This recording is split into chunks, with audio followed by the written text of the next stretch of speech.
আজকে অনেক জাম এনেছে বাজার থেকে, চলো এই জামগুলো দিয়ে অন্যরকম একটু কিছু করা যাক। জামগুলোকে আমি ভালো করে ধুয়ে বেছে নিয়েছি। এইবার জামগুলো থেকে আমি দানাগুলোকে আলাদা করে নেব।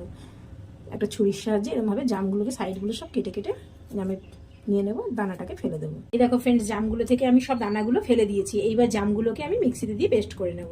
চলো পেস্ট করা যাক। এইবার কড়ার মধ্যে আমি দিয়ে দেবো কিছুটা ঘি। এইবার এই ঘিটার মধ্যে আমি কিছুটা সুজি দিয়ে সুজিটাকে ভালো করে ভেজে নেব। সুজিটা হালকা ভাজা হয়ে গেছে। এইবার আমি দিয়ে দেবো জল। জলের পরিমাণ খুব অল্প দেবো, কারণ সুজিটা একটু শক্ত শক্ত থাকবে। এবার এর মধ্যে দিয়ে দেবো কিছুটা মিষ্টি। এটাকে ভালো করে শুকিয়ে নেবো। এবার এটাকে আমি নামিয়ে নেব।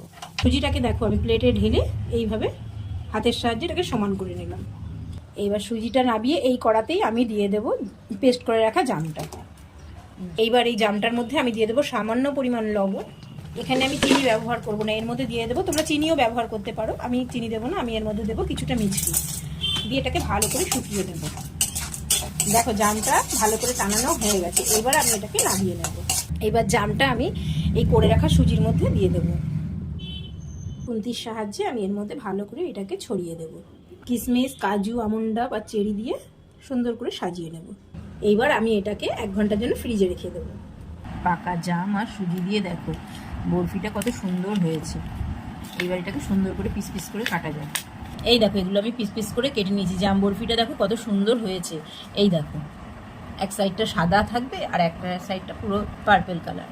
দেখো এটা পুরো একটা নতুন রেসিপি, তোমরা এইভাবে বাড়িতে ট্রাই করো। আশা করি তোমাদের খুব ভালো লাগবে। আর এইরকম নতুন নতুন রেসিপি দেখতে আমার চ্যানেলটাকে সাবস্ক্রাইব করে দিও।